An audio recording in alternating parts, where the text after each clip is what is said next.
الذين هم في صلاتهم خاشعون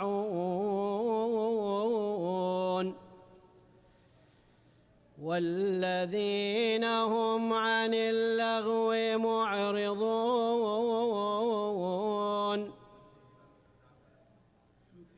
والذين هم للزكاة فاعلون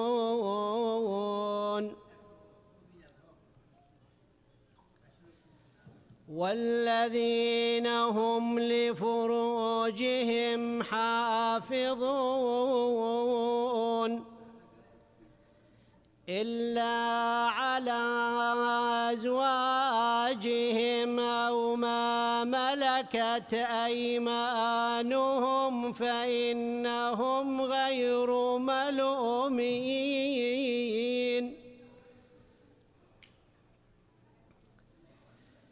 فمن ابتغى وراء ذلك فأولئك هم العادون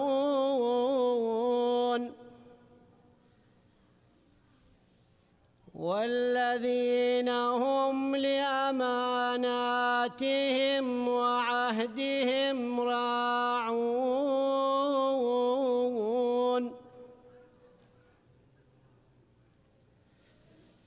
والذين هم على صلواتهم يحافظون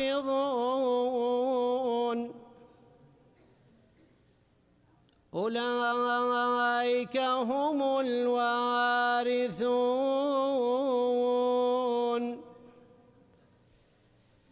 الذين يرثون الفردوس هم فيها خالدون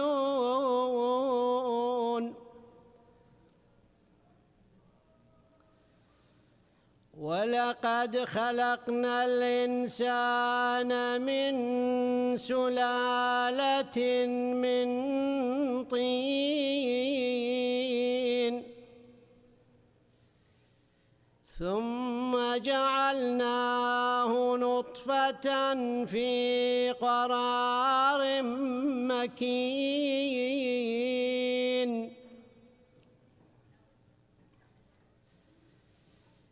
ثم خلقنا النطفة علقة فخلقنا العلقة مضغة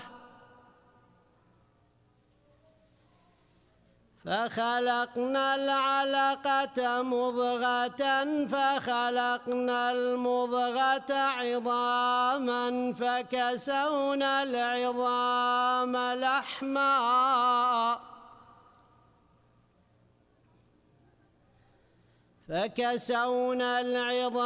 لحما ثم أنشأناه خلقا آخر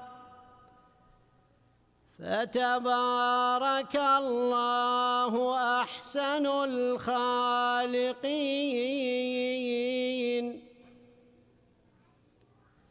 ثم إنكم بعد ذلك لميتون ثم إنكم يوم القيامة تبعثون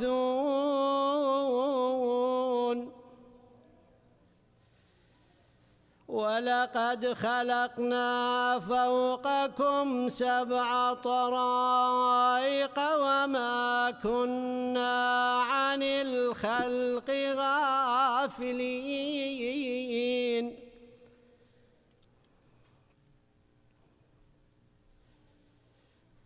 وأنزلنا من السماء ماء بقدر فأسكناه في الأرض وإنا على ذهاب به لقادرون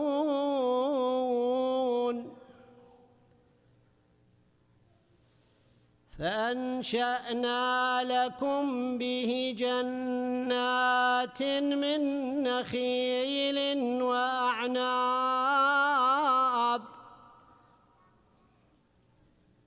من نخيل وأعناب لكم فيها فواكه كثيرة ومنها تأكلون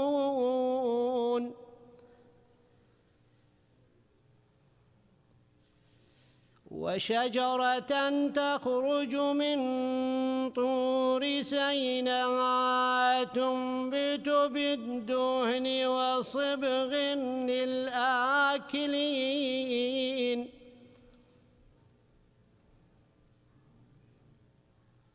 وإن لكم في الأنعام لعبرة نسقيكم مما في بطونها ولكم فيها منافع كثيرة ومنها تأكلون وعليها وعلى الفلك تحملون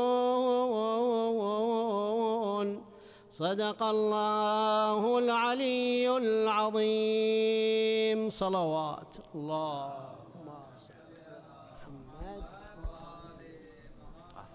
Ahsantum. Jazakallah khair, jazak salah. Let's please have a loud salawat for that wonderful recitation of the Holy Quran. Sallu ala Muhammad wa ali Muhammad.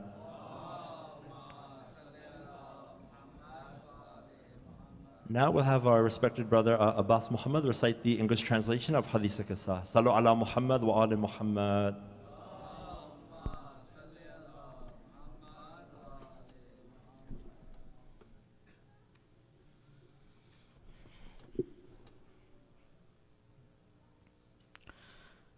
In the name of Allah, the All-Merciful, the All-Compassionate, Fatima Zahra, the daughter of the Prophet, peace be on them, is to have thus related an event. My father, the Prophet of Allah, came to my house one day and said to me, "Peace be on you, Fatima."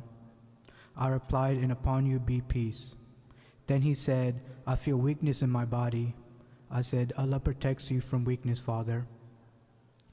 He said, "Fatima, please bring the Yemeni cloak and cover me with it." So I brought the Yemeni cloak and covered him with it. Then I looked at him and saw that his face was shining like a full moon with its glory and splendor.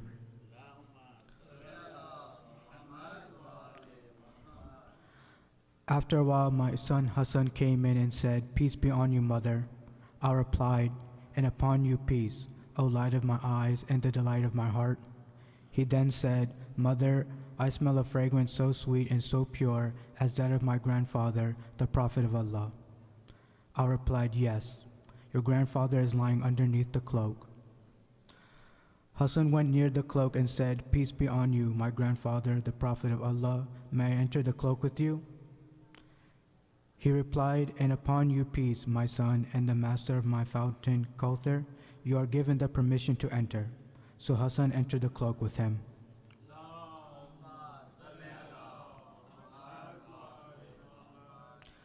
After a while, my son Hussein came in and said, "Peace be on you, mother." I replied, "And upon you peace, O light of my eyes and the light of my heart." He then said, "Mother, I smell a sweet fragrance like that of my grandfather, the Prophet of Allah." I replied, "Yes, your grandfather and your brother are lying underneath the cloak." Hussein stepped towards the cloak and said, "Peace be on you, my grandfather, the chosen of Allah. May I enter the cloak with you?" He replied, "And upon you peace, my son, and the interceder of my followers, you are given the permission to enter." So Hussein entered the cloak with them.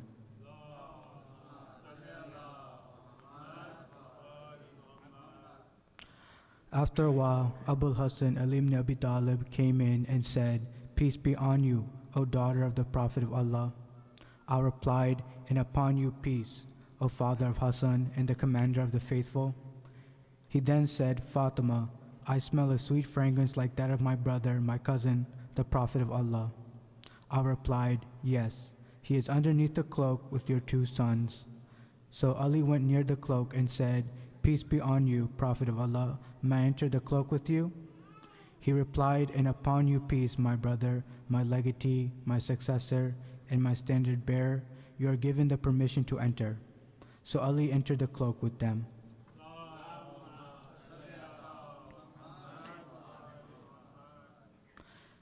Then I stepped forward and said, Peace be on you, my father, O Prophet of Allah. May I enter the cloak with you?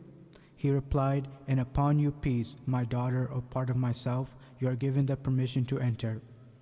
So I entered the cloak with them, getting together underneath the cloak.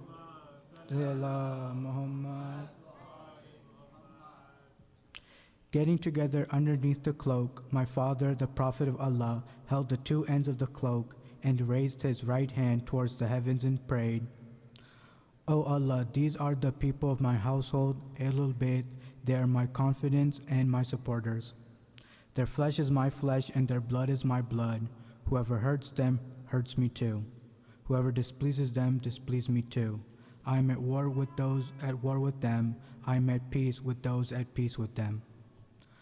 I am the enemy of their enemies, and I am the friend of their friends. They are from me, and I am from them. O Allah, bestow your blessings, benevolence, forgiveness, and your pleasure upon me and upon them, and remove impurity from them and keep them thoroughly pure.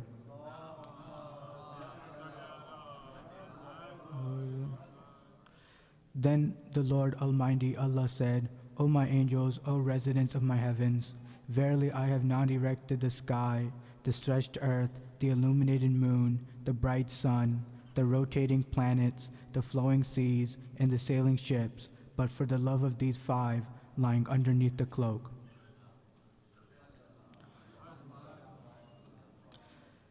Jibril, the trusted angel, asked, Who are under the cloak? The Almighty answered, They are the household of the Prophet and the assets of prophethood. They are Fatima, her father, her husband, and her two sons.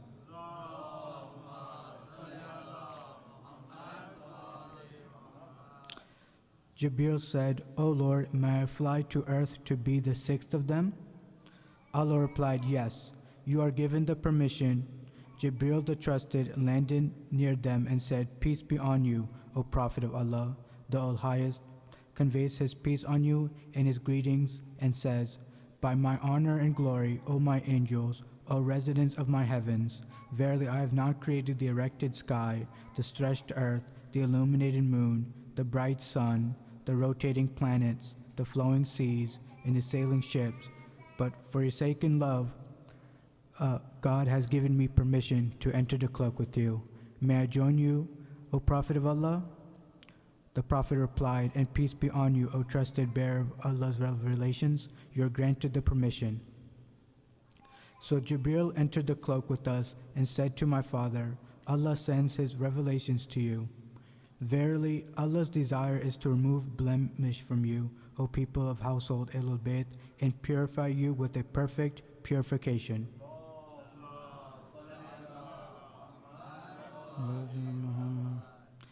Then Ali said to my father, O Prophet of Allah, tell me, what significance has Allah given for getting together underneath this cloak? The Prophet replied, By him who rightfully appointed me a prophet and chose me a messenger for the salvation of the mankind. Whenever and wherever an assembly of our followers and friends mention this event, Allah will bestow on them his blessings and mercy. Angels will encircle them, asking Allah the remission of their sins until assembly disperse. So Ali said, Verily, by the Lord of Kaaba, we and our followers are the winners. Then my father replied, By him who rightfully appointed me a prophet and chose me a messenger for the salvation of the mankind. Whenever and wherever an assembly of our followers and friends mention this event, there shall remain none grieved, but Allah will remove his grief. There shall remain none distressed, but Allah will dispel his distress. There shall remain none wish seeker, but Allah will grant his wish. Ali happily said, Verily, by the Lord of Kaaba, we and our followers are the winners and the blessed in this world and the next.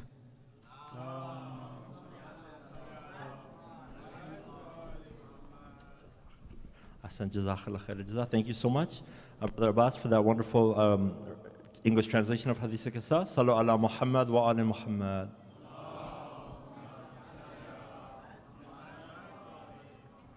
Now we'll have our respected brother Adil Muhammad recite as-salam. Sallu ala Muhammad wa ali Muhammad.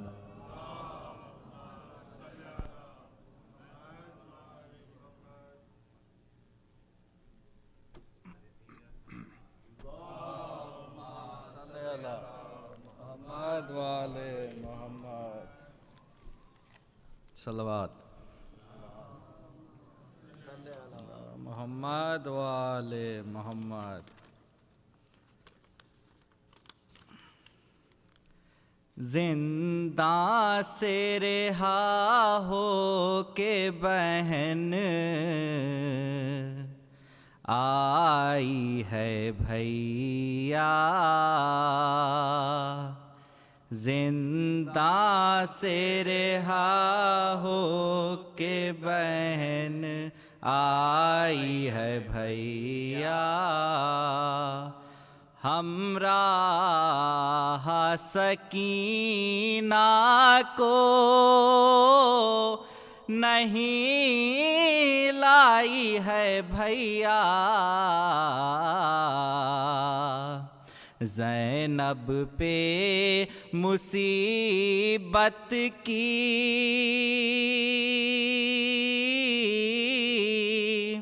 گھٹا چھائی ہے بھیا، خواہر تیرا ہر حکم بجا لائی ہے بھیا، پھر کس لیے تربت تیری تھرائی ہے بھیا، زندہ سے رہا ہو کے بہن آئی ہے بھیا، زندہ سے رہا ہو کے بہن آئی ہے بھیا، بعد آپ کے وہ ظلم و ستم ہم پہ ہوئے ہیں، کیا کیا کہیں جو رنجو علم ہم پہ ہوئے ہیں، ہر غم سنو یا شاہ امم ہم پہ ہوئے ہیں، وہ ظلم کسی پر نہ ہو جو ہم پہ ہوئے ہیں، زینب تمہیں بتلانے یہاں آئی ہے بھیا، زندہ سے رہا ہو کے بہن آئی ہے بھیا، زندہ سے رہا ہو کے بہن آئی ہے بھیا، اکبر کو بلا دو علی، اصغر کو بلا دو، سوتے ہیں کہاں قاسم مضطر کو بلا دو، بھیا میرے دونوں مہے انور کو بلا دو، دریا پہ ہیں عباس دلاور کو بلا دو، ہر ایک سے ملنے کو بہن آئی ہے بھیا زندہ سے رہا ہو کے بہن آئی ہے بھیا زندہ سے رہا ہو کے بہن آئی ہے بھیا معصوم فغاں زینب دل گیر کی سن کر تھرایا فلک کانپ اٹھی قبر پیمبر بے چین ہوئے خلد بری میں شہ صفدر کہتی تھی بہن تربت سرور سے لپٹ کر دیدار کی ہمشیر تمنائی ہے بھیا زندہ سے رہا ہو کے بہن آئی ہے بھیا زندہ سے رہا ہو کے بہن آئی ہے بھیا صلوات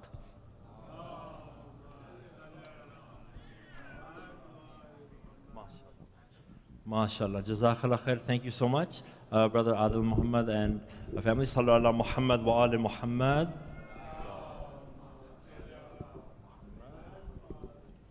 Before we call the respected Sheikh to the member, really quickly a couple of announcements. Tomorrow, inshallah, will be Arbaeen. The program will start with the youth Majlis at 5 p.m. So we kindly encourage everyone to please participate and attend the Majlis at 5 p.m. Then the normal English Majlis with respect to Sheikh Bilal Hussain will start at 6:30 before Maghrib. So tomorrow the program will be at 6:30, the Majlis, followed by Salat al-Maghrib at 8:06. And then the Urdu Majlis will be immediately after Maghrib.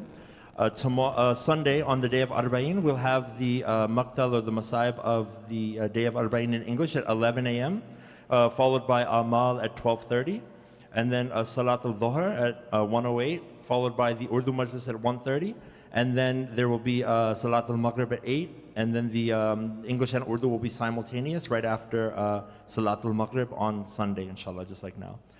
Without further ado, we kindly request if everyone can please come as close to the member as possible, as inshallah we'll be expecting more of a crowd that will be coming through, and ensure your phones are on silent as we kindly request the respected Sheikh Bilal Hussain to please take the member. Sallu ala Muhammad wa ali Muhammad.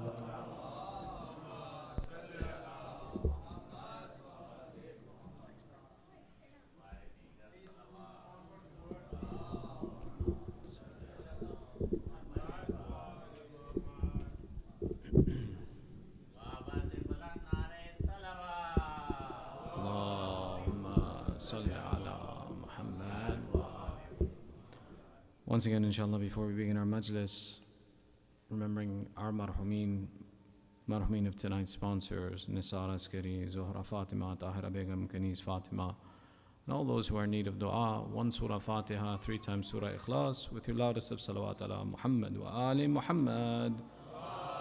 Ma salli ala Muhammad. Bismillah.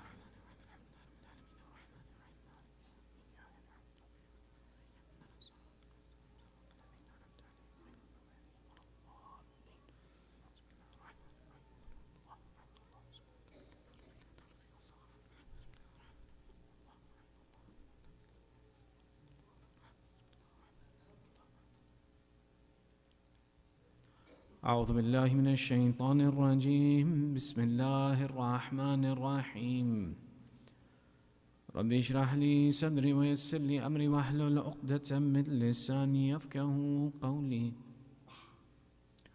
الحمد لله رب العالمين ثم الصلاة والسلام على سيدنا ونبينا وحبيب إله العالمين أبي القاسم محمد اللهم صل على محمد وعلى آله الطيبين الطاهرين المعصومين واللعنة على أعدائهم أجمعين من الآن إلى قيام يوم الدين.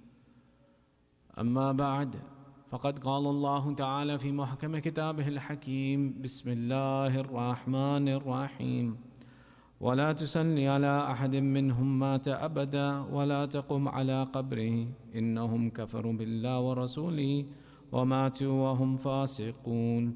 آمنا بالله صدق الله العلي العظيم. اللهم صل على محمد. Your second salawat for love of Muhammad wa ali Muhammad. Allahumma salli ala Muhammad wa. And your loudest salawat for ta'ajil faraj sahib al-asr wa zaman. Allahumma salli ala Muhammad wa. أعظم الله أجورنا وأجوركم بذكرنا المسائب آل Muhammad. May Allah increase in our reward for commemorating the difficulties of Ali Muhammad. Our discussion across these nights is the topic of ziyarat and the visitation of the graves, and the lessons and understanding and ma'rifat of this ziyarah, and that should we understand what it is that we're saying in the du'as that we're making in this ziyarah, how great the reward we could attain and how great a status that we could achieve. Before proceeding back to our discussion around Ziyarat-e-Ashura and extracting some more of the statements and the depth of meaning of these statements, there's a discussion that comes from some of the enemies of Ziyarat who present this verse that we began our discussion with from Surah At-Tawbah, verse number 84. And they say, how dare you go visit a grave when Allah has forbidden us from visiting the graves? And they intentionally use this as almost like an attack, and they say that Allah in the Quran forbade this. And this verse is what they reference, where Allah says, وَلَا تُصَلِّ عَلَىٰ أَحَدٍ مِّنْهُمْ مَاتَ أَبَدًا وَلَا تَقُمْ عَلَىٰ قَبْرِهِ إِنَّهُمْ كَفَرُوا بِاللَّهِ وَرَسُولِهِ وَمَاتُوا وَهُمْ فَاسِقُونَ. They'll mention the first half of the verse, but not the second half. Because the second half is where the tahdeed, where the specification of what the verse means is. The first half where it says, and never offer prayers for any one of them who dies, and do not stand by his grave. So if Allah made this statement in the Quran, then how dare you go to the graves and stand by the graves? But they don't complete the verse. Because after this, Allah explains and He says, upon who you should never send prayers, and upon whose grave you should never visit.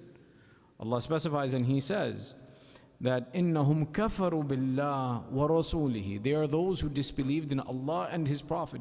وَمَاتُوا وَهُمْ فَاسِقُونَ. And they died and they were the transgressors who went beyond the means.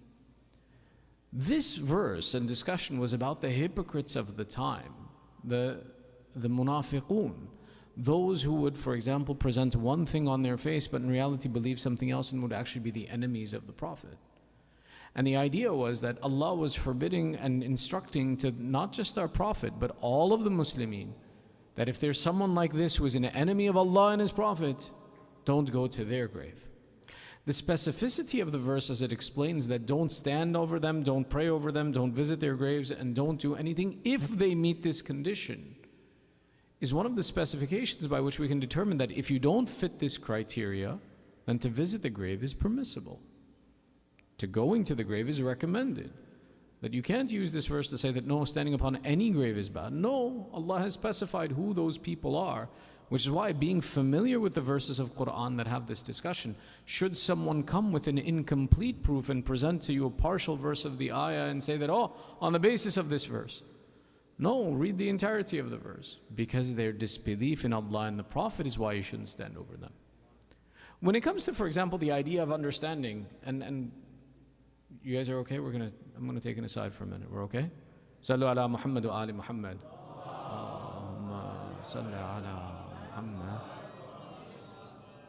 That someone is a disbeliever, someone is a fasiq, someone is someone who transgresses the bounds, and that we should not stand over them, and the announcement that, oh, for example, don't go and pray over this one, is not one of the attributes of the mu'mineen. Rather, if someone passes from our community, even if we should know that they've done something wrong, our attribute should be that we go and we pray over them, that may Allah forgive them. This idea of, for example, what Allah is describing in here, the one who disbelieves, were those who were the enemies of Rasulullah. This doesn't imply that, for example, in our community, should someone pass away, and maybe God forbid that they committed sins, and I knew of their sins, I may not have announced them, but it doesn't mean that I shouldn't go pray over them. Rather, to even explain this point, Imam Majlisi narrates one of the ahadith pertaining to Nabi Allah Dawood, that in the time of Nabi Dawood, in the dawr of the Bani Israel, there happened to be a man who was seen to be very pious, where the people were astounded by his piety, and they used to want to go sit by him when he would pray. Nabi Dawood too was impressed by his character, and seeing so many people drawn to this man, wanted to go visit him. But Jibreel comes to him and says, "Oh Dawood, Allah has instructed you to know that though this man professes to have faith, in reality, he disbelieves." As a consequence, Dawood alayhi salam never went to go visit this person, until eventually this man died. When he died, the mu'mineen came in groups, or the people of Bani Israel came in groups, in large groups, to go and perform prayers over this man because they all believed in his piety. Allah instructing the Prophet about the status of this man was not for the Prophet to expose this individual. Ya Sattar al-Uyub, we call Allah the one who covers the flaws and the mistakes of a person. Never be the person who uncovers the flaws of a mu'min if Allah has hidden them. Even the Prophet of Allah doesn't do this action. So people come in a group and they say, "Oh, Prophet of Allah Dawood, we are going to pray upon this man, this pious man, come with us." Dawood, not wanting to expose it, says, "You go ahead, I'll come later." A second group comes, a third group comes, and people come in groups to go pray over this man. Dawood refuses. Eventually Jibreel comes and says, "Oh Dawood, what prevented you from praying over this man?" Prophet of Allah Dawood says, "Oh Jibreel, you were the one who told me that this person truly disbelieves." Jibreel replies, he says, "Yes, but when the mu'mineen prayed for him, Allah even forgave that hidden mistake that he had made." Meaning the prayer of a mu'min, for a believer, to pray over the other is one of the ways by which sins can be forgiven. Therefore, don't imagine that if we came to know of someone, that this verse applies to us in the sense that if there is someone who makes mistakes, who has problems, who has some issues in their life, that by the basis of this fact it says that, "Oh no, if I knew him to be someone, I should not pray over him at all." As a matter of fact, we have such a hadith and such explanations that present to us and say that if 40 mu'mineen gather over a deceased and make one small dua, "Allahumma inna la na'lamu minhu illa khayra wa anta a'lamu bihi minna faghfir lahu." This short dua, 40 people get together and they recite this short dua that, "Oh Allah, we don't know anything from him except goodness, and you know him better than we know him, so forgive him." 40 people, you're forgiven. There's no more questioning, there's no more problem. Allah says that if 14 mu'mineen were willing to bear witness over you, this can be forgiven. So hence the idea, the importance of ziyarat and visitation is significant for us in the one aspect with the al-Bayt, because through them we achieve salvation and success because of their proximity to Allah. And then even the visitation of one another, because we are all in need of assistance. The participation in the burial of someone is one of the most recommended actions that a person can perform. Now, let me elaborate. The istihbab of participating in the janazah is for the men, not for the women, because it's seen as being a difficult moment for the women as well. So there's no recommendation. It's not forbidden. We're not even saying that it's bad for them to go, but that the recommendation to be there is upon the men. After the burial, it's recommended for both men and women to go and to visit the grave, and for 40 days to visit your marhum after they've passed. It's one of the mustahabbat, it's a good thing. But the participation in a janazah, while we may be immune to the aspect of the fact that it doesn't change our personality, participating in someone's burial historically for a mu'min was something that you weren't the same after the experience. Used to be even in the city of Najaf that when they would bring in a janazah in the old days, someone who would see that janazah coming into the haram, for 3-4 days they wouldn't have the desire to eat. That I saw someone who left this world. I saw someone who lost the opportunity for maghfirah of Allah anymore.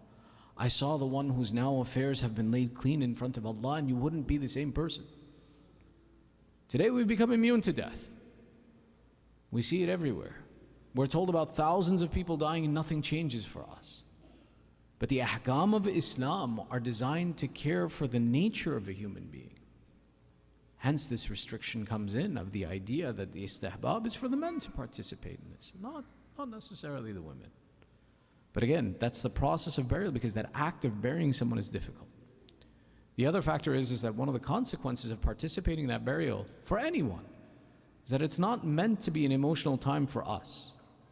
One of the problems that we sometimes have is that we think that everything from the moment the person dies is about us.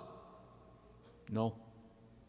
Until that person is buried, their needs are greater than mine. I need to focus on their ahkam, not my needs. Until that person is buried, every affair in Islam is about them being the priority, not me. You have the rest of your life to come and offer me condolences. But until that person is buried, it's not about the living. I say this because we don't understand how significant and difficult that moment of burial is. One of the actions when we go to the graveyard is what we call the maqamat, the stops, that 3 times you stop with the janazah before you approach an open grave. Because it's so frightening for the person going into the grave. It's scary. You give them a moment to acclimate. You give them a second moment to acclimate, and then you approach the grave. If the actions that we're performing are so specific because of how difficult that moment is, if in that moment I'm crying for myself and my loss, I'm grieving for myself in that location, that marhum is distracted from the responsibility that he has and is focused upon the family that he's left behind. Up until yesterday, I was taking care of you. I was providing for you. I was making sure resources were there. You're my loved ones. I don't want to see you in pain. Now I'm in a moment of need and I see you expressing difficulty and pain, I would be distracted from my own goal and responsibility. Which is why this solemnity that's associated with a burial is associated there, because the priority is give everything in every moment and attention that you have to the deceased to offer them assistance and aid. Hence we have the concept of talqeen. Hence we have the concept of praying over them. Hence we have these dua that everything that they have done can be forgiven. But if I'm standing there thinking only about myself, as is the nature of the American burial, our American culture, that a person dies, nothing else is about them now. We'll bury him when it's convenient for us. We'll hold an event that we're happy with. We'll talk about how we lost and we want us to be consoled and comforted. Islam says, no, after the burial is done, then it's all about you. Then it's mustahab to visit the one who lost a relative, bring food to their house, to sit with them, to console them, to hold Fatiha for them, to do amal for them. It's all recommended after that. But until that burial takes place, it's all about the deceased. As our side, Sallu ala Muhammad wa ali Muhammad. Salli ala Muhammad wa. In our discussion around some of the various statements of ziyarat, to understand what it is that we're asking for in ziyarat, we've been discussing some of the phrases and statements from Ziyarat-e-Ashura. And inshallah tomorrow we'll move to Ziyarat-e-Aminullah and discuss the importance of this ziyarat and what it is that we're saying in it as well. But to continue today, a few more of the points that are mentioned in this ziyarat. One of the phrases in this ziyarat that we mentioned, وَبِالْبَرَاءَةِ مِنْ أَعْدَائِكُمْ, that we ask Allah that, oh Allah, give me freedom and repudiate from me the enemies of Ahlul Bayt. This is the first step in one of the du'as that we want to possess when talking to the Ahlul Bayt. Is that first and foremost, oh Allah, keep me separate from the enemies of Ahlul Bayt. Let there not be any congruity between me and those who had any animosity towards the Ahlul Bayt. Let there not be any relationship between me and them. But it goes further than this. This is the initiation of the sentiment. The completion of the sentiment is what we take a look at and we see when we make the statement and we repeat it in ziyarat. Allahumma la'an awwala dhalimin dhalama haqqa Muhammadin wa ali Muhammad. When we say this statement, oh Allah, send and pour curses upon the foremost of the persecutors who usurped the right of Muhammad and the family of Muhammad. This statement is the completion of the sentiment. That it's not enough that I want to be separate from someone who caused harm to the Ahlul Bayt, but rather the fact that, oh Allah, I want that person to be outside of your mercy and rahmah. Which brings us to the jumla of what it means to say la'an.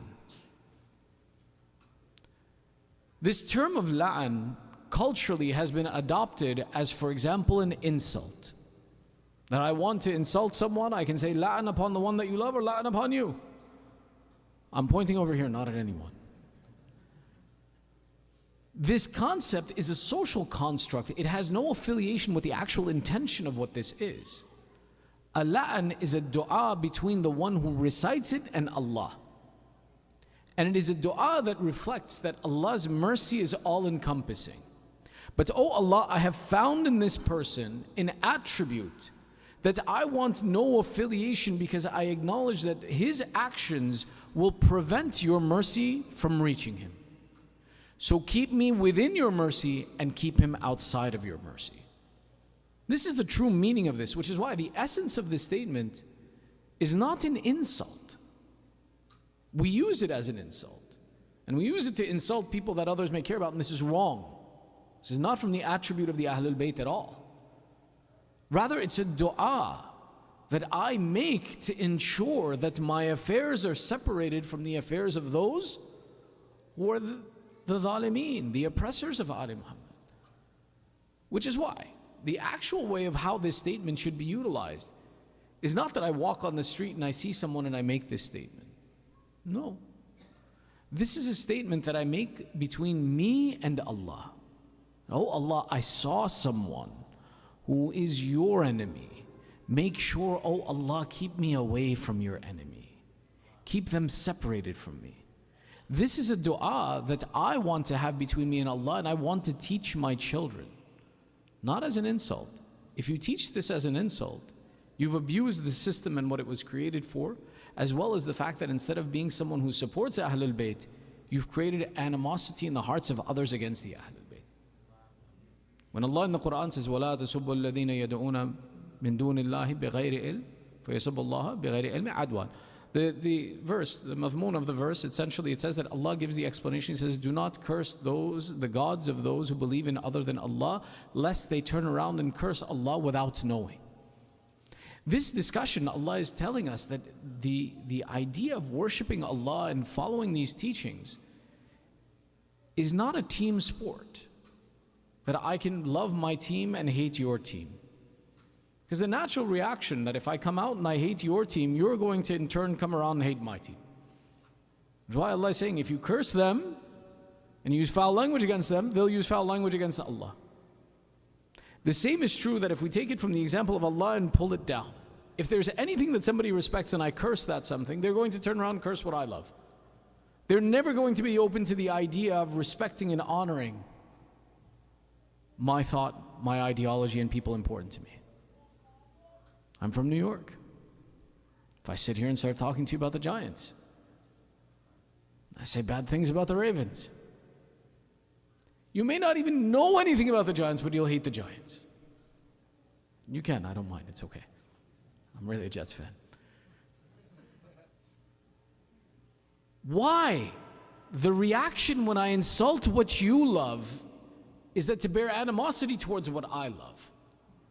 This la'an was never intended to create animosity and hatred. It was never intended to be used as an insult. We took the depth of its meaning and we destroyed it. And we changed it into a curse.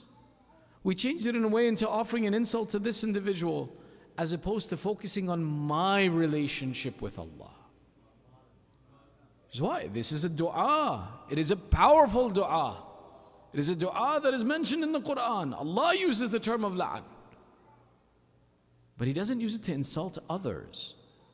He uses it to educate that there are those who are separate from my mercy. O humanity, if you follow Allah, if you follow Ahlul Bayt, ensure that you are tied to the mercy of Allah, not separated and joined with someone else. Now, one of the beauties in Ziyarat-e-Ashura is that this la'an is requested or associated with the ziyarat to be recited 100 times. Now when, for example, we want to do amal of Ziyarat-e-Ashura, for example, if you have a haja that you have a desire that you have that you want to achieve, one of the wasilas, one of the very strong wasilas that we possess is to ask Allah by the right of this ziyarah, to perform this act of ibadah And this ibadah opens the distance between the abd and the ma'bud. Between me and Allah, I have created many barriers.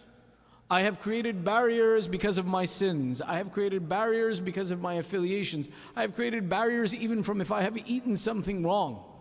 It has become a hajib, a barrier between me and my dua reaching Allah. One of the elements that breaks these hijab, these barriers between me and Allah, is by seeking through the wasila of one who is closer to Allah. This ziyarah is one of the tools that brings us closer to Allah to meet our needs. Hence, if someone has a desire, a need that they can't seem to fulfill, you ask by the wasila of this ziyarah, which is why we say a ziyarah is a dua as well. Now when I ask by this ziyarah, it reduces the gap between me and Allah, and I find that my dua is answered. But look at the beauty of the structure of the dua.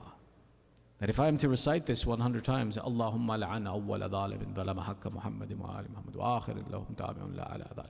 If I recite this, look at how Allah has paired it. That the first is that you send the la'an 100 times, then you send the salam 100 times. First you clean the heart, and then you invite the guest into the heart. Allahumma salli ala Muhammad wa ali. The significance of this point is that love and hate don't exist in the same place. Clean out the animosity, separate from the enemies, and then invite those that you love into your heart. Separate yourself from those who are the ones that are the barriers to achieving a goal, and then invite the ones that are the tool by which you reach your goal. This is why the structure of the dua, this 100 times, is to first cleanse yourself from this, and then to come back to Allah and those who are the awliya of Allah. And that becomes significant for us to be able to follow. The next of the points that we mentioned from this dua, from this ziyarah, وَوَلِيٌّ لِمَنْ وَعَلَاكُمْ. In this ziyarah, one of the statements that we make is وَوَلِيٌّ لِمَنْ وَعَلَاكُمْ. And O Allah, consider me to be loyal and friends to those who are the friends of Ahlul Bayt. What's interesting about this statement, it's not sufficient that you accept the Ahlul Bayt and the wilayah of Ahlul Bayt, but rather even those who are the friends of Ahlul Bayt, you become and have wilayah with them. Meaning to say, one of the important messages of Islam is not, for example, about individualism. Individualism is all I care about is my relationship with God. The world can do whatever they want to. No. When we see a statement like this in this ziyarah, it's to teach us and educate us that Islam is interested both in your relationship with Allah and your relationship with society. And that to achieve salvation, you will need not just your own interaction with Allah, but those who share the same path with you. It's not enough that I, and what my opinion is, but the ones that I surround myself with have to be the ones who share my ideology and mentality. This concept, وَوَلِيٌّ لِمَنْ وَعَلَاكُمْ, and oh Allah, make me a friend, make me a companion of those who are the ones that have wilayah for these people, is an instruction for us that, oh people in your community and society, who are your most intimate of friends and companions? If they don't possess the attribute of this wilayah, then how can you claim they have association with you? How will you attain success? The point of this is to be selective in the process of affiliation. Be careful that you need people in your life who share your same purpose, who attach themselves to the same examples, and that the acceptance of the Ahlul Bayt of you will be on the basis of the fact of the relationships that you make with those around you. Let me give you an example. You guys ready? Sallu ala Muhammad wa ali Muhammad.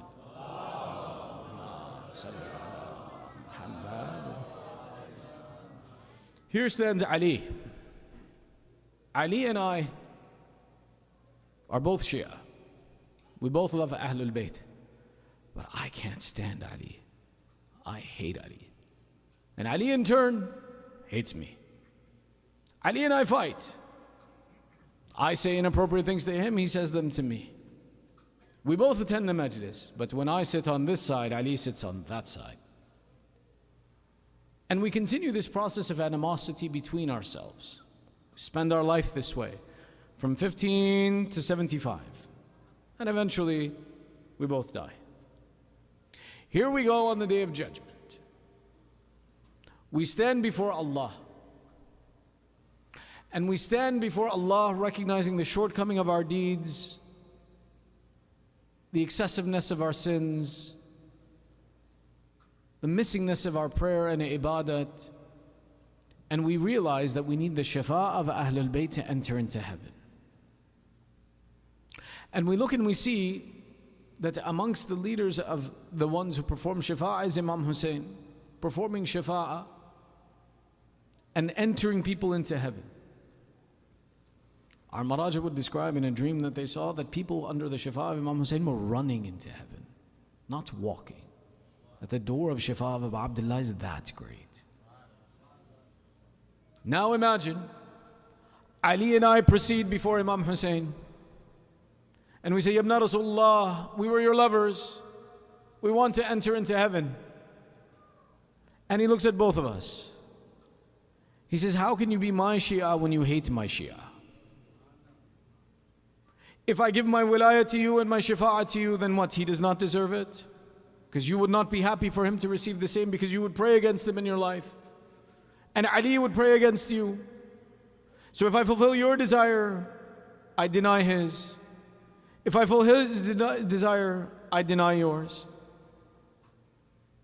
The conclusion would be that neither one of us is entitled to the shafa of Ahlul Bayt. Why? Because we hated those who loved Ahlul Bayt. How can we ask Ahlul Bayt then to intercede on our behalf when we hate their followers? This is why. Prioritize in life. I can have a disagreement with someone. It happens, us as a community, we sit together, we spend time together, we can have many disagreements. But it should never come to hate. It should never come to pray against someone. Why? Because the condition of success that's being success is not sufficient that I have the wilayah of Ahlul Bayt. Waliyun liman walakum. That I am the one who is associated with all those who believe in your wilayah. This is why our job is to keep our communities together and to unify. Why? Because the differences amongst us are small and the fundamentals amongst us are great. And that we need this fundamental to seek the shifa of Ahlul Bayt. I can't ask Ahlul Bayt for shifa if I hate their lovers, if I hate the ones who follow them. It doesn't compute. It doesn't make sense. Like we mentioned yesterday, you can't trick the Imam into letting you into heaven. The Imam knows your affair. Can we take it aside really quick? Sallu ala Muhammad wa ali Muhammad. Sallu ala Muhammad. There are times when you think you're doing something by your discretion. For example, someone comes and says, we need $100 for the Majlis. And the idea that someone's coming to you, you think that, oh, I have a choice in this matter, or it's up to me whether I do this or not. You've misunderstood the concept. You can't serve Ahlul Bayt without their permission. Because you can't force Ahlul Bayt to do shifa for you. You can't.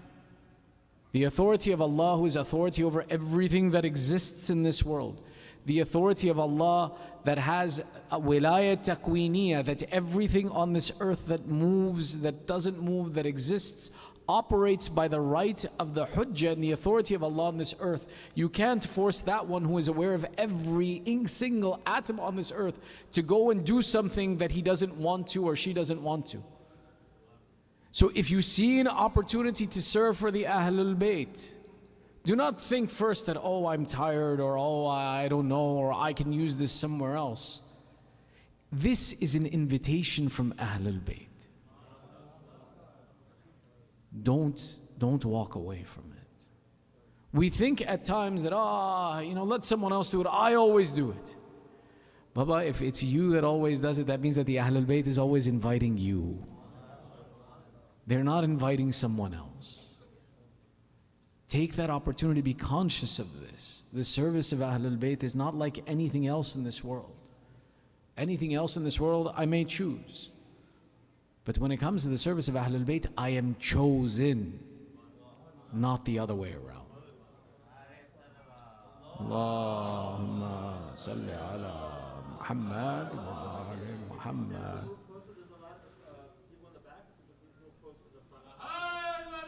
يا علي يا علي يا علي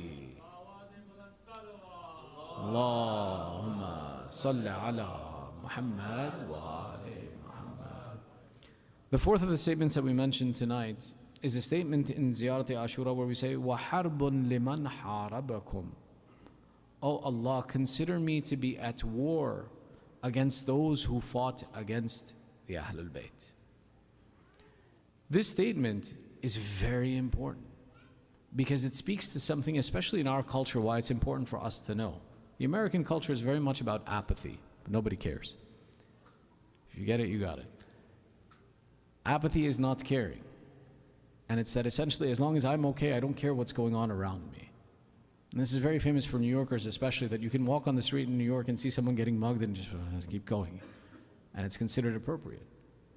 But when Allah makes the statement that I am at war with the ones who are at war with Ahlul Bayt, tells us and teaches us that there is no right of indifference. Indifference doesn't exist within Islam. You have to have a position and an opinion. And if there's someone who's an enemy of the Ahlul Bayt, I have to be their enemy. The same way when it comes to the concept of Amar bil Ma'ruf and Nahi anil Munkar, enjoining the good and forbidding the evil. These two dictates in our furu' deen, in our actions of faith in Islam, are an indication that tell us that there should be nothing that we are indifferent towards. If it is good, Amar bil Ma'ruf, enjoin the good. If it is bad, Nahi anil Munkar, forbid the evil. One of the mistakes that our community in this country has made is we've become indifferent to sin. And it's affecting our generations. Let me explain. Many of those who came over from overseas, they came from countries where concepts of things like alcohol were not present. It's not there. You can't have an opinion about it because you don't see it. It's not there. When we came to this country, we saw alcohol. We saw it in every shop. And we said, "Shinu ilaqati? What do I have to do with it? Mera kya ta'alluq hai isse? I have nothing to do with this." So we let them do what they do and we became silent about the issue. Our silence on the issue when our children were born into this country, we didn't speak about it. We just assumed that Allah said it's haram, it's sufficient, you'll figure it out. But our children were constantly being exposed to one voice of how wonderful this thing is, how great it is, how others of their age group are trying it, how everyone goes through it, how media demonstrates it. And our silence didn't create an opposition to the positive opinion that society taught. What happened? We found that in our community we started to have a problem where our children are experimenting with alcohol. It was because we stayed silent about an issue that we should have been active about. The same is true when it comes to the enemies of Ahlul Bayt. Simply to say that they're enemies, that's their problem. No. Allah mentioning that I am at war with the one who is at war with them is to say that I don't have a position of indifference. I have an opinion. When we talk about even the concept of alcohol and nahi anil munkar and forbidding the evil, there are levels to this. The first of these levels of forbidding the evil is I see this item and what do? I destroy the item. I can't do that here. The second level is I see the item, I can't destroy, but I speak against it. I go to the shopkeeper, I go to the person in charge and I say, this is haram, it's forbidden, don't do this action. We say in this country, if you do that, you'll get thrown out, you'll never be welcome back. Okay, I can't do that. The third is that in my heart and in my house, I'm not indifferent to it. And that's the opinion that we need to have.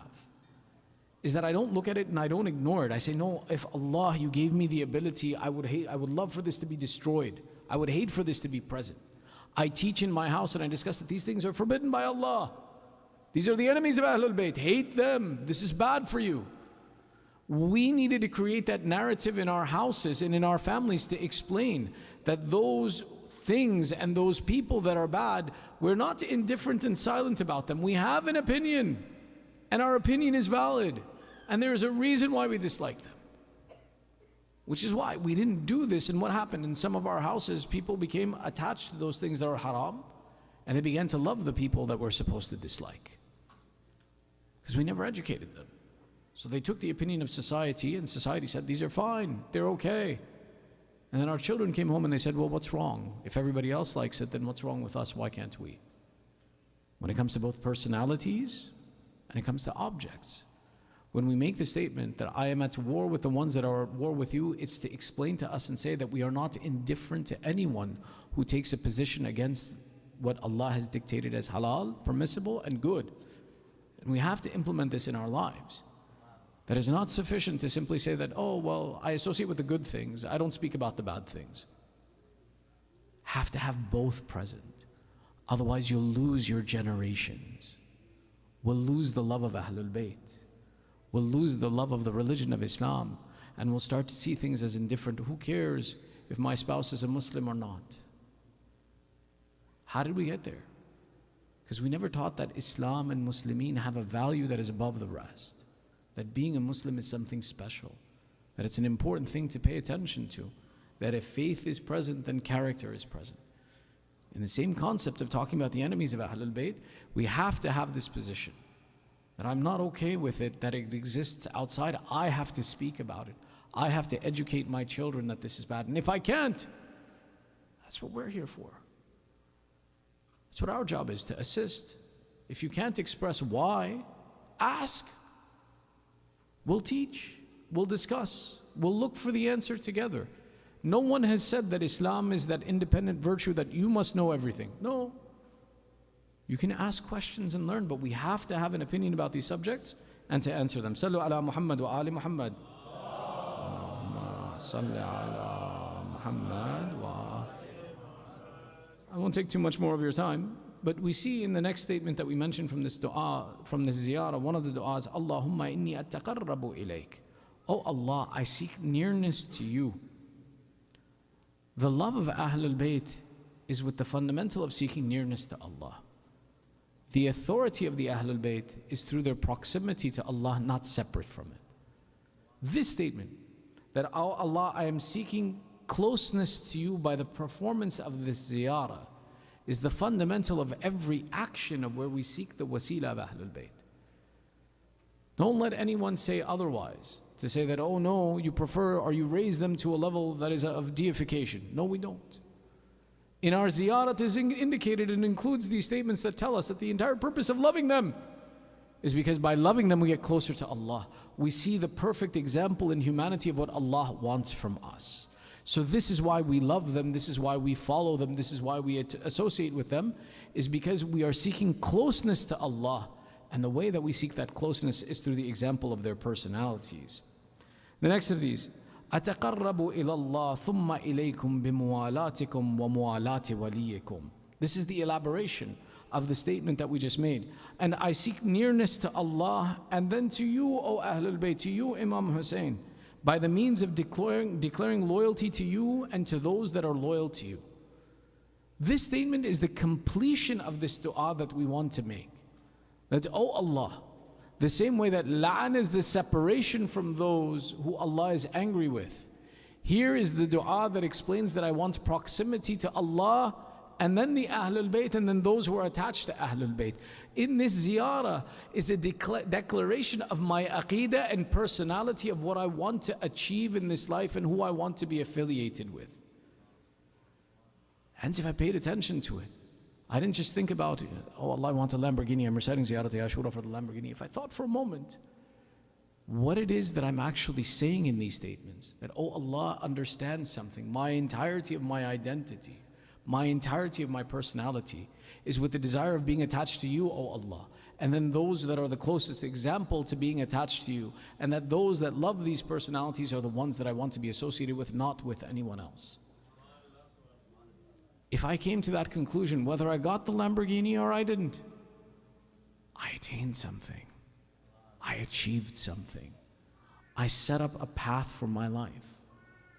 When we make this kind of a dua, and we ask Allah, that, oh Allah, attach me to you, to your Ahlul Bayt, and to those that are their friends and that are loyal to them, it's with the understanding that there are certain good things in your life you can't have unless if you ask for them. Allah has dictated 3 levels of things. That which is hatmi has to happen. that which will never happen. And the third category is that which happens if you ask for it. This third category is the reason why the Ahlul Bayt would teach us. We have narrations from our sixth Imam Ja'far ibn Muhammad as-Sadiq alayhi salam. Allahumma salli ala Muhammad. Ask Allah for everything, even the laces of your shoes. Ask for everything. Because there are certain things that may definitely have to happen and others that will never happen, but you don't know until you ask. And Allah has kept that door of asking open very broad. Today, we need good friends. Society that's coming to and that we're developing now in a society is a very lonely society. It is an environment tied to devices instead of to people. It is a society that is focused upon the individual as opposed to the collective. We look at everything, even our own identity is an individualistic identity, not a communal identity. What I mean by that, if you were to describe yourself to someone, you would describe yourself as someone who is, I am a physician, I am a good speaker, I am from this location. A communalistic society, and a member of that society describes himself as, I am a good father, I am a good friend, I am a part of this community. They look at the value of the individual based upon the value that they add to their environment and community. That's not the culture we live in. We live in an individualistic culture which makes us isolated and lonely.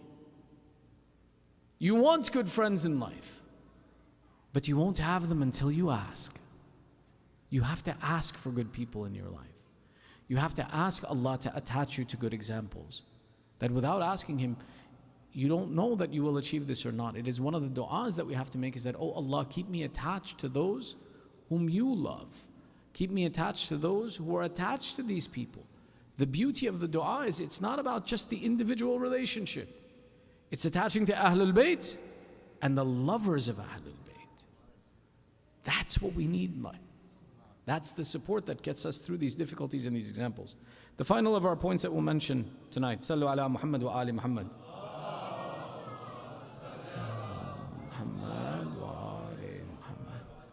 We make a statement in this dua, Bi-abi anta wa ummi. That what is our love for this Ahlul Bayt? That if I'm asking all of these great things, if I'm asking to be attached to these people, one of the statements we make in this is, Bi-abi anta wa ummi. May my father and my mother be sacrificed for you. The significance of this statement in this ziyarah, in every ziyarah where you may see this statement, Bi-abi anta wa ummi, is to say that the most valuable thing that I possess in my life, I would give away for your sake. None of us exist here without our parents. The raising of a child in this world, there are three things that you don't have control over in your life. Three. Everything else is in your freedom and your choice, and this is a longer conversation for another time, but very briefly, three things.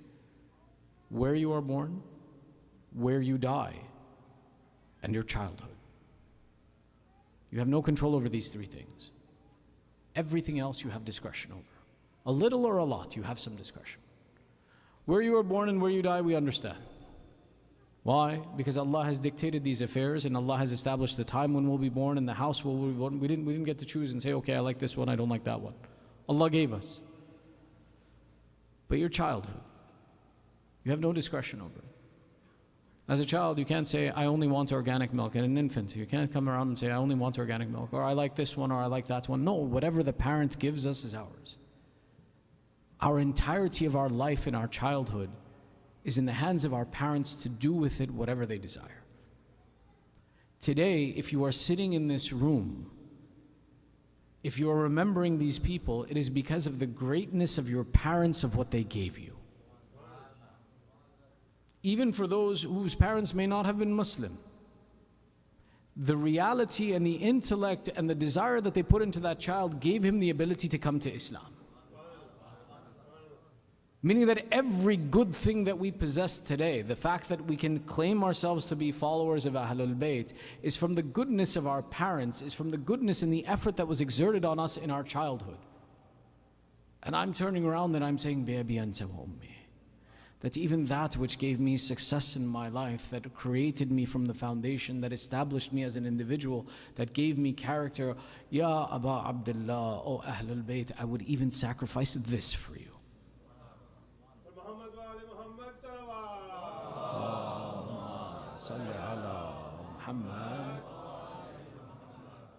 This expression of love, this expression of adoration for Ahlul Bayt can be something very simple. It's simply a phrase that I said. Or it can have a depth of reality of reflecting how much I truly love them and how much I want to be with them and what I would do to be in their company if I understood what it means that my mother and my father, the essence of what created me, I would give in your way.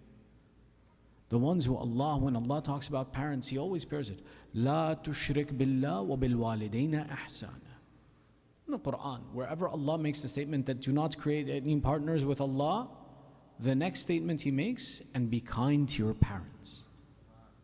Meaning that after the sin of shirk and avoiding that, the next most important element that a person possesses is to honor, respect, and show kindness to their parents. And here I am saying, Bi-abi anta wa ummi, that my mother and my father be sacrificed for you. Can I have that love in my life for Ahlul Bayt? What am I willing to sacrifice? Am I willing to sacrifice my time, my energy, my wealth? Sometimes we make the statement, but we have no intention or desire to truly sacrifice in their way. And this is that statement that should make us realize that, will I really sacrifice for Ahlul Bayt? Will I prefer them over I prefer myself? Can I sacrifice from the times and the hours of my day to somehow serve in the cause of Ahlul Bayt? Do I really believe that they are more honorable to me than those parents who gave me life? Do I even honor those parents who gave me life? Those who truly had the love of Ahlul Bayt were the ones who were willing to sacrifice in the field of Karbala. And they went out and they gave everything in the way of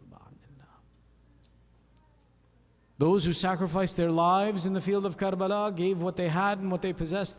But those women who after the event of Karbala, after the event of Ashura, they too sacrificed greatly. These are the days of the sibaya of those prisoners. If you understood the masayib that they witnessed, even on the day of Ashura, if you understood how the events took place on the day of Ashura, that after the shahadat of Abu Abdullah, Imam Hussain kept himself alive as long as he could to protect those women. Imam Zaman in Ziyarat describes, and he says, my salam on that one, when the sweat of death overtook his brow, he continued to move his hands and feet and to look in the direction of his women and children. Imam Hussain, knowing the masayib that would befall them, the ulama write that for a period of time on the day of Ashura, they could not tell if Hussain ibn Ali was alive or if he had been killed by the atrocities committed against him. They would write and say, we never saw one who looked more beautiful than Hussain ibn Ali, covered in his own blood. They describe and say that when we couldn't tell, we started to proceed towards the tents, and when we would come towards the tents, the body of Hussain would begin to move. As I am alive. Until eventually Mal'un killed Abu Abdullah, and they turned their attention to the tents. Those women, what did they give? First and foremost, understand, when they came to the tents, they first removed the bodies of the shuhada and took their heads from the bodies and laid them out under the open sky. Then they proceeded back to the tents. And we typically recite the verse that the statement that they made, أَحَرَقُوا بُيُوتَ الظَّالِمِينَ وَلَكِنْ قَبْلَ ذَلِكَ. Before they burned the tents, they went in and they looted the tents to take out those possessions that they would not be destroyed in this process. As they looted the tents, the women would run from tent to tent in fear. When they could take no more out of the tents, then they lit the tents on fire. And again, the women ran from location to location, until eventually you see the conversation between Sayyidah Zainab and Imam Zainul Abidin. O Ali ibn al-Hussein, your father has died. You are now the Imam. They are burning the tents. Do we have to leave the tents, or may we be burned within these tents? The Imam replies, "O aunt, it is mandatory to save the life. We must exit the tents." They described as these women exited these burning tents, whatever little they had left, including the rida over their heads, the enemy stood ready to steal from them. Whatever the tabarrukat were that they could take, they snatched. When one came to one of the daughters of Imam Hussain, found that there was a gold anklet on her foot, he takes the anklet as he cries. She says, "Oh Sheikh, why are you disrespecting us if you will weep about it?" He says, "If I don't take it, someone else will." Another saw a small child ripped the earrings from her ears. Another, they describe, saw a small child run from the tent in fear from the fire. Him seeing this child riding on a horse, he dropped his sword on the head of the child. Whatever oppression was possible, they executed. They took whatever they could. These are the days when they stood before Mal'un Yazid and presented the tabarrukat they robbed from the house of al-Bayt. Every woman's property that was stolen, it was the request of Imam Zain al-Abidin, return our tabarrukat to us. But before they were returned, they were presented before Yazid. And then they were returned. And every woman collected her possessions and would weep over the difficulties she witnessed. Until there was one item that was brought before Yazid from amongst the tabarrukat that he calls and he says, "Why have you brought me the trunk of a tree?" It was a giant piece of wood that was marked with arrows and burned black with ash. But it was the size of a tree. He says, "Why did you bring me a tree?" They said, "We did not bring you a tree. This is what remains of the alam of the alamdar of Hussein." He looks at this tree. He says, "This was the alam that Abbas would hold." They said, "Truly this was his alam." He says, "I see that it has marks of arrows. I see that it is black with being burned. But there are two places that the wood is still fresh. Why is it that these two places are fresh?" They described it. They said, "This is the place where Abbas would hold the alam." He says, "You mean to tell me you shot so many arrows at him, but he would not let go of the alam?" They said, "Until we cut his hands, he would not let go." Mal'un would call out, "Even I then have to declare the bravery of this alamdar." He says, "Return this to them as well too." All of the women had collected their possessions, were weeping over each of their losses, the loss of their children, until they described the alam of Abbas was brought amongst them. Every woman forgot her possession, sat around the alam, would kiss the places of the hands of Abul Fadil and cry, "Oh Abbas, where did you leave us? Oh Abbas, we would call to you and you would not come." There are two moments where they forgot everything. One is on the alam of Abbas. The other is when the heads of the shuhada were returned. Every woman collected the head of her son, of her brother, of her father, until the head of Imam Hussein was brought. They saw Sayyidah Zainab collect the head in her lap. They gathered around her until eventually someone asked, "There are two heads that no one collected. Were these two orphans that fought for Hussein ibn Ali?" And the answer came, "Hasha lillah. These are the sons of Zainab. She cries for her brother, she does not cry for her children." That Sayyidah Zainab is the one who did not cry even when her children were brought. When every shaheed would be brought to the tent, she would be the first one by the side of the shaheed, that she would comfort the mother, she would comfort the sister. "My mother will accept from you." But when Abu Abdullah brought back these two young boys from the house of Sayyidah Zainab, he asks, "Where is my sister? Why doesn't she come?" They described and said that Sayyidah Zainab was behind the tent and would not come until Abu Abdullah himself went and brought his sister. "Bid farewell to your children." She asked Allah to accept this sacrifice from them, and she did not look again. You would see that in Sham when her children's heads were brought. She did not pay attention there. The days of Arbaeen are almost upon us. Zainab did not ask of the graves of On and Muhammad. This mother did not remember her children until she returned to her house in Medina. They describe that Sayyidah Zainab entered her house for the first time, went to a room in which 2 beds were made, sat between the 2 beds, and called out, "Oh my sons, forgive your mother. She left you alone in the middle of a desert. Oh my sons, you don't answer me when I call you. You have left my house empty. Where does Zainab go now?"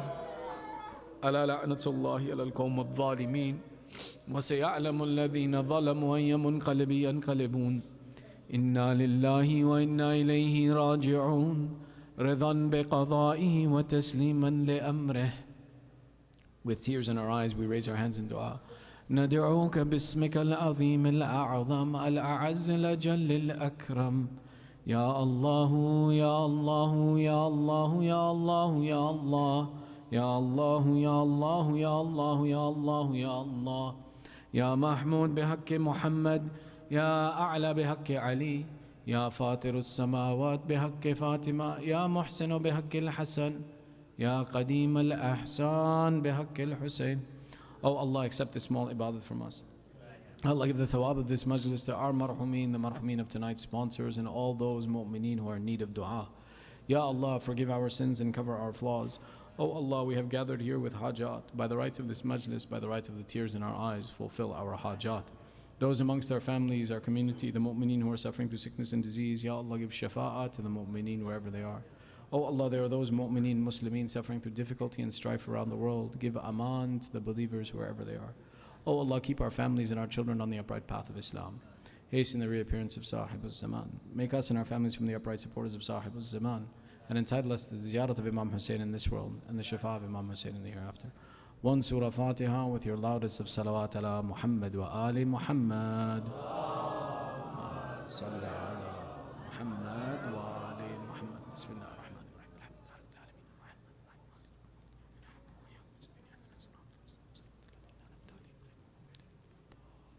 Martin Hussein. Hussein, Hussein. Hussein, Hussein. Hussein, Hussein. Hussein, Hussein. Hussein, Hussein. Hussein, Hussein. Hussein, Hussein. Hussein, Hussein.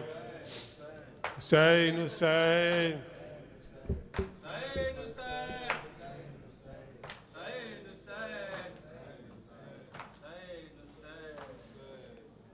नन्ही सी बच्ची कूजे में पानी लेके यही देती है सदा प्यासा है मेरा गाजी चचा है प्यासा है मेरा गाजी चचा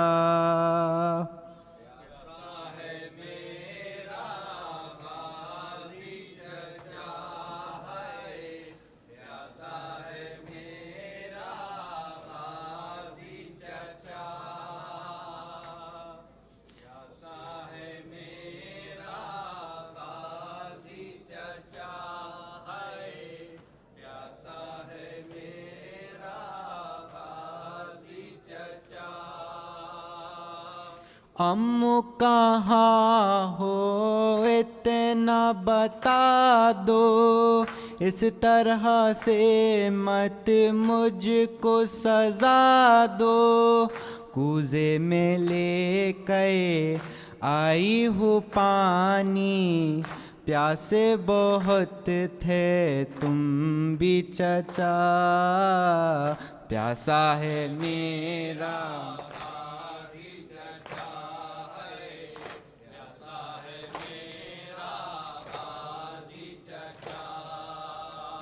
सारे सहारे टूट गए हैं اپنے کا سب چھوٹ گئے ہیں، سنا ہے منظر سوکھی زمیں ہے، چاروں طرف ہے آؤ بکار، پیاسا ہے میرا غازی چچا ہے، پیاسا ہے میرا غازی چچا۔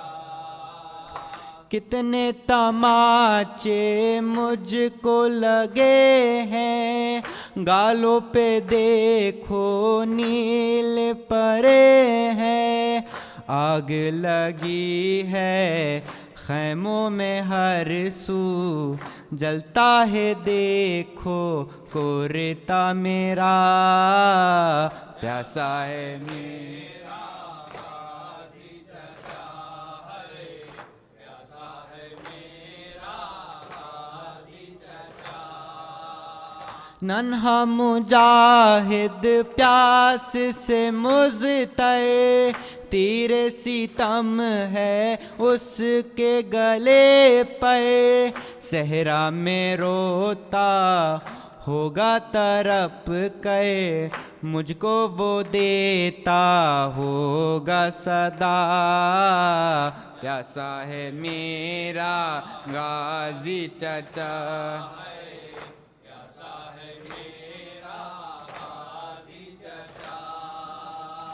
امو مجھے سینے سے لگا لو، گرمی بہت ہے مجھ کو سلا لو، جی نہ سکوں گی روتی رہوں گی، تم نے جو مجھ کو دی نہ صدا، پیاسا ہے میرا غازی چچا ہے،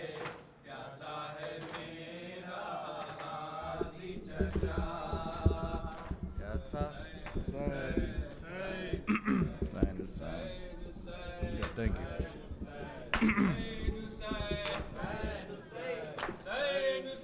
Hussain, Hussain, Hussain.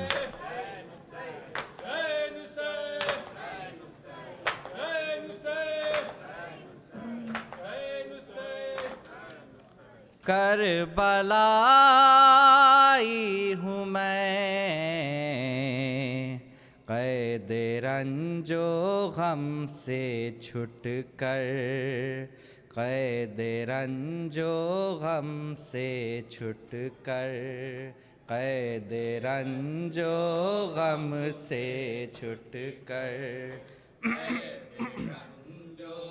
غم سے چھٹ کر، لے کے اشکوں کا سمندر، کربلا آئی ہوں میں، قید رنج و غم سے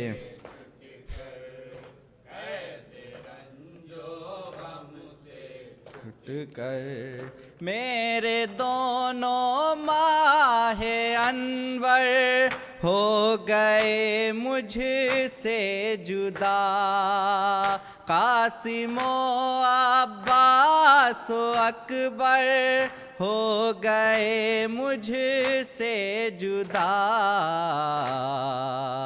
یوں بھرے گھر کو لوٹا کر، کربلا آئی ہوں میں، قید رنج و غم سے چھٹ کر، قید رنج و غم سے چھٹ کر، قید میں ظالم اسیروں کو ستاتے ہی رہے، پانی دکھلا کر لئیں پانی بہاتے ہی رہے، پیاس اشکوں سے بجھا کر، کربلا آئی ہوں میں، قید رنج و غم سے چھٹ کر، ہم سے چھٹ کر مر گئی گھٹ کر سکینہ شام کے زندان میں سہ نہ پائی ظلم آدھا شام کے زندان میں بچی کی تربت بنا کر کربلائی ہوں میں قید رنجو غم سے چھٹ کر قید رنجو غم سے چھٹ کر جسم پر میرے ملے گی ظلم و غم کی داستاں پشت پر دیکھو ملیں گے دروں کے گہرے نشان ہر جفا و ظلم سہ کر کربلائی ہوں میں قید رنج و غم سے چھٹ کر قید رنج و کر سوئے دریا دیکھ کر کہتی تھی اے بنت علی بچے پیاسے ہیں ابھی بھی اے علمدار جری لوٹ آؤ مشک بھر کر کربلائی ہوں میں قید رنج و غم سے بختہ سے جھٹ کر حال بنت مرتضیٰ کا کیسے ہو عادل بیان بھائی کی تربت پہ کرتی ہی رہی عادل فغاں اٹھو اب میرے برادر کربلائی ہوں میں قید رنج و غم سے چھٹ کر قید رنج و غم سے چھٹ کربلا آئی ہوں میں حسین حسین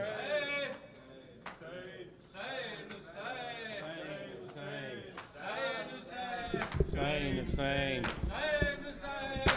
Hussein, Hussein, Hussein, Hussein.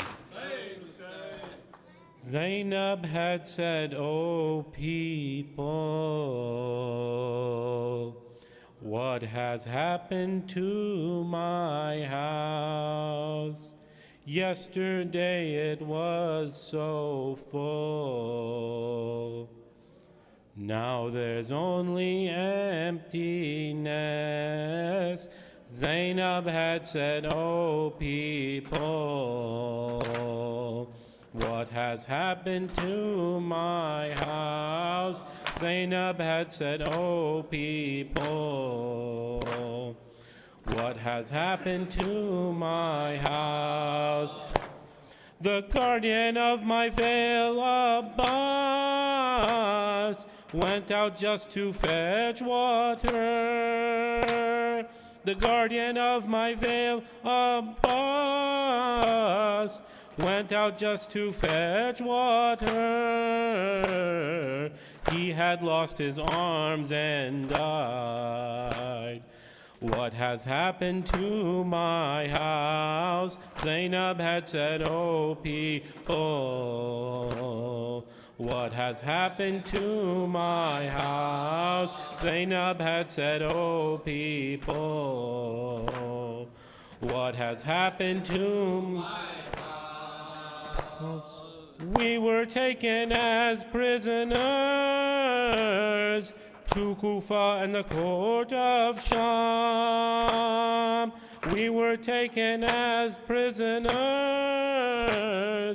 Kufa and the court of Sham. We didn't even have our veils. What has happened to my house? Zainab had said, oh people. What has happened to my house? Zainab had said, oh people. What has happened to my house? Oh Hussein, your daughter, who couldn't sleep without your chest. Oh Hussein, your daughter, who couldn't sleep without your chest. She had went to sleep in Sham. What has happened to my house? Zainab had said, oh people. What has happened to my house? Zainab had said, oh people. What has happened to my house? Oh my brother, I'll come to you. I'll perform your Arbaeen. Oh my brother, I'll come to you. I'll perform your Arbaeen. Sakina will not be there. What has happened to my house? Zainab had said, oh people. What has happened to my house? Zainab had said, oh people. What has happened to my house? Yesterday it was so full. Now there's only emptiness. Ya Hussein, Hussein, Hussein, Hussein, Hussein, Hussein, Hussein, Hussein, Hussein, Hussein, Hussein. Allahumma salli ala Muhammad wa ali Muhammad. Allahumma salli ala Muhammadin wa ali Muhammad. Bismillahir Rahmanir Rahim. السلام عليك يا أبا عبد الله والأرواح التي حلت بفنائك عليكم مني جميعا سلام الله أبدا ما بكيت وبكي الليل والنهار ولا جعل الله آخر العهد مني لزيارتكم. السلام على الحسين وعلى علي بن الحسين وعلى أولاد الحسين وعلى أصحاب الحسين جميعا ورحمة الله وبركاته. السلام عليك يا علي بن الحسين زين العابدين. السلام عليك يا محمد بن علي الباكر. السلام عليك يا جعفر بن محمد الصادق. السلام عليك يا موسى بن جعفر القادم. السلام عليك يا علي بن موسى الرضا. السلام عليك يا علي بن موسى الرضا. السلام عليك يا محمد بن علي التقي الجواد. السلام عليك يا محمد بن علي الهادي. السلام عليك يا حسن بن علي العسكري. السلام عليك يا مولانا يا صاحب الأسر والزمان. الأمان الأمان الأمان من فتنة الزمان. السلام عليك يا خليفة الرحمن. السلام عليك يا شريك القرآن. السلام عليك يا كعبة الإيمان. السلام عليك يا إمام الإنس والجان. عجل الله لك ما وعدك من النصر وظهور الأمر ورحمة الله وبركاته. اللهم صل على محمد وآل محمد. All the young ones come and please shake Maulana's hand before you leave. Inshallah, tomorrow there'll be a 5 o'clock youth majlis here at Idara, and the Maulana English majlis with Maulana will be at 6:30 sharp. Please kindly be on time for the 6:30 majlis tomorrow.